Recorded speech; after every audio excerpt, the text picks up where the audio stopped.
Alright, what's up guys? Hello, my name is Toast. I'm working on this game called Rune Song, where you play as a little wizard child with a beard who works at a bakery, and his bakery gets raided, and he has to track down Dine and Dashers who robbed the bakery and did not pay for their food. That's the premise. So, it's been a while since my last update, and I've been hard at work learning a litany of new skills. Well, kind of. I've been learning pixel art mostly because my my old partner unfortunately left the project. I'm not going to get into why he left because there's a lot to unpack there, and I don't want to not talk badly, but I don't know how to explain the situation without getting into some, you know, hairy topics and things. And, you know, I don't want to do that if he's not here to defend himself. And it's just, I'd like to sidestep all that. Because at the end of the day, you know, it was an amicable split. I'm very disappointed in him, but, you know, I don't dislike him. I don't have any ill will. And, you know, I wish him the best of luck with what he's got going on in his life. But moving on. So now there's this huge... Also, sorry about the guitar. I'm in a fidgety mood. I got to fidget. So that's what this is. So that left me with a huge hole in, you know, the dev cycle. I now have to pick up all the art. And while I'm not unfamiliar with the art side per se, like I've essentially been the art director. Like I had to dictate, you know, what to make, what's working, what's not working. So I get that aspect of it, but actually doing, like drawing the pixel art, I'm fucking useless. So that was and is a struggle, but you know, I'm learning. It's coming out pretty good. What I have made, I think, is good, and I think it's comparable to what my old partner was making. Luckily, the art style isn't that difficult to replicate. It's just, it's more so time consuming. Like what would have taken him like 20 minutes probably takes me, you know, 40 minutes or an hour or longer. So that is going to stack up over time and really push things back, which I'm not stoked about. But honestly, as far as like doing art, I'm actually very much enjoying it, which is cool. It's kind of therapeutic. Again, it's taking so long, which I don't like. So what you have, what I have behind me, I'll show you the grand picture in a second here, is just what I've made, what I've been working on. And so what's going on, for those of you that know, that have been here for a while, if you remember the training grounds, I'm basically taking that level, and I'm giving it the same treatment that I gave to the forest. So, you know, it's an old level, and I'm upping the art, and I'm adding new decorations, and I'm adding onto the stage itself. I'm basically taking the skeleton of that level and transforming it into a church now, because that level didn't really have an identity before.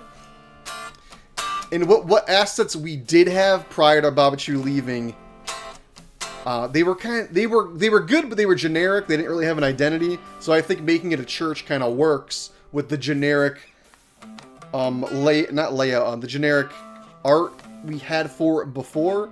I'm kind of just sprucing it up and adding that religious aspect, because it goes well with what we had. It was like generic stonework, basically. It was kind of like dungeony a little bit, because this is an older stage. So I think giving it the church facelift will give it an identity. And I also think narratively, there's a lot to dive into with religious aspects and undertones. So I think that'll be really fun to play around with. Okay, here we are. This is a little snapshot of basically what I've been building, right? So you can see we have these little dudes in pews, which I'm super stoked about. Just kind of hop up and down. A big thing I try to do when I'm making a scene is I like, first of all, movement. You know, you don't want anything static in your scene, or as little static things as you can. So the candles, the dudes moving. We have the chandeliers up top, which I'm also stoked about. I'll get to that in a second. We have the banners moving, though.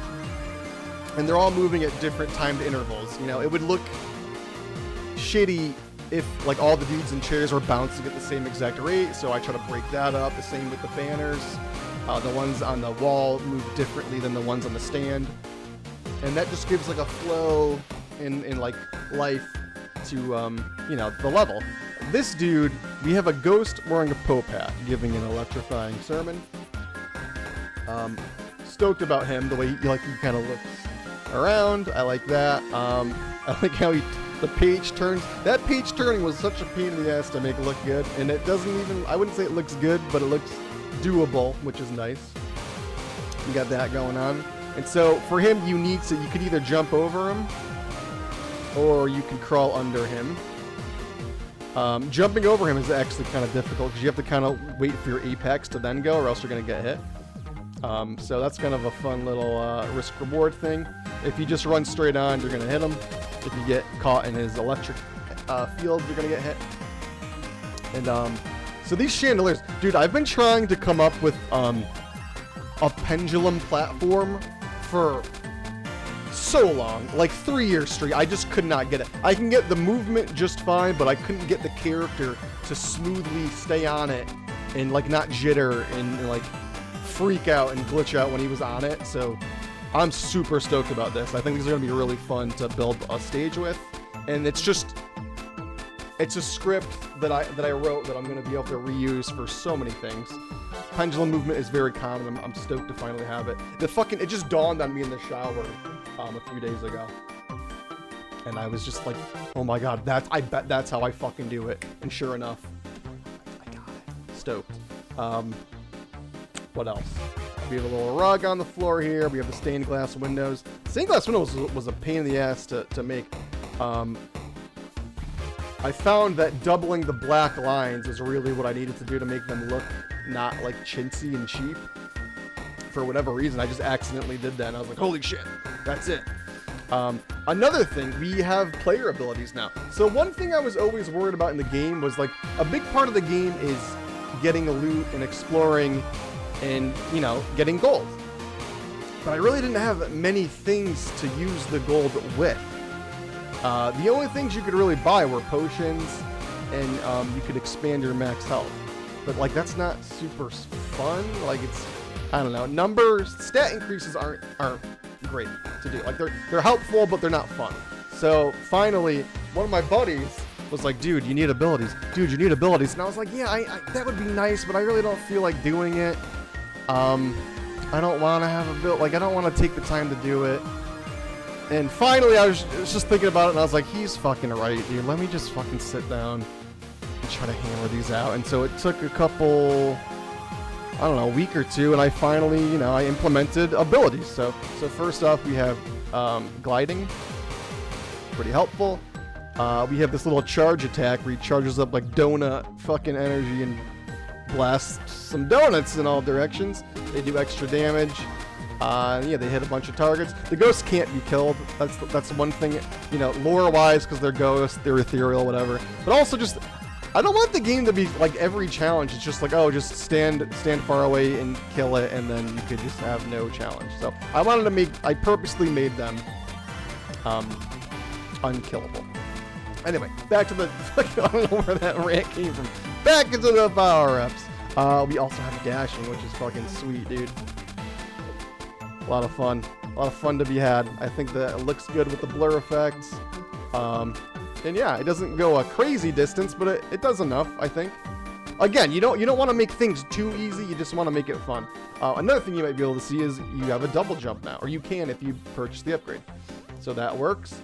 Alright, and so next up we have, this is another hazard. Now this one, you can, you know, defeat the hazard. So it's an organ shooting out notes. If the note hits you, obviously you take damage.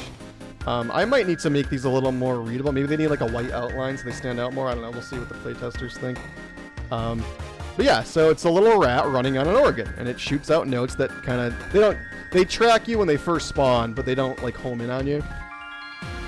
And it could be a little egregious with how much they shoot, but you could kill the rat in one hit, and that nullifies the whole object. So I think that's like a decent balance. But anyway, I thought that was a fun attack. I don't know, it's a fucking rat running on an organ. Seems fun. And then another hazard we have here. I don't know if it's, I might need to make this easier to see or something, but The idea is it's like a corruption, like miasma or fog or something. So if you go too deep into it, you get damaged. And basically, I needed, when you're making 2D, side scroller stages, it's basically all you need area denial essentially to make, like spikes, right? Every game has spikes because you need ground denial, so people avoid things. So this is actually a good use case of the chandelier. So like you can't obviously go through the fog because you'll take a hit. So instead, you ride these little chandeliers over, right?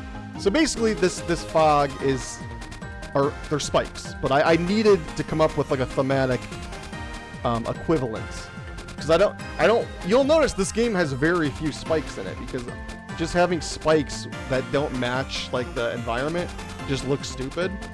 So I needed to come up with spikes for the church, and that is what these are. These are spikes. Okay, next up we have this little dude that flies around in a pattern and drops little flames that hurt you, obviously. Same thing, you can't damage him. And yeah, I'm not super stoked, honestly, with how... I like how the ghost came out. I think his hat's cool, but I'm not stoked with how the attack, him holding this little... You can just see, it's literally just this candelabra shrunk down, and he's just kind of holding it awkwardly. It's technically good enough for now. Obviously, there's layering issues at the moment, because I just threw this together. But yeah, I would like to improve the way he looks, but it's good enough for now. So this is the other enemy I'm going to be using. I think design-wise, I love the way he came out. He's like he's a tall squid dude. I'm not so stoked about his attack. As you could probably guess, I could do like static art pretty decent, and I think I animated his little tentacles pretty good. But as far as like full-blown attacks, I'm not good at that yet. So like for now, he's just spawning in this fireball from his necklace. Same with the ghost. I would like something better, but I think skill just might... my lack of skill might just, deter that from happening. He might just have this lame... Functionally, it's fun to, dodge, but looks-wise, it doesn't look great. You can see the bullets kind of track you when they first come out, and then they home in on you for a set amount of time, and then they fall off. They'll stop chasing you at some point, as you can see here.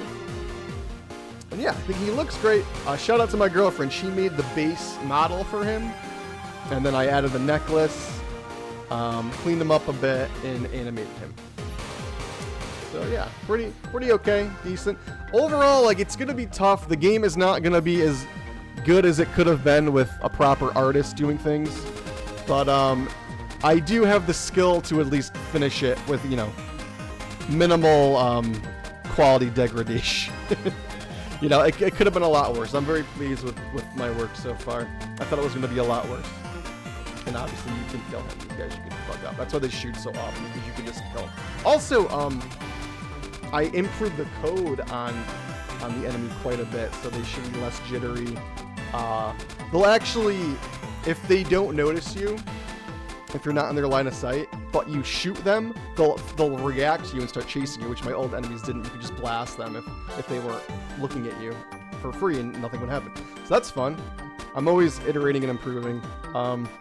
That's where we're at. So you can see I have like the basics of the tile map down, and I'm going to be starting the build relatively soon. I have a few more things to clean up. But yeah, hopefully in the next week or 2 weeks, probably a week. I think if I focus, I can get this done in a week, and then I can start building the level proper. And then that'll be a big thing. Then I can start the dialogues, I can start the quest, all that stuff. So, yeah, I have my work cut out for me, but I'm still here. I'm gonna get this done as long as it takes. So, anyway, that's about it. Thank you. Take care.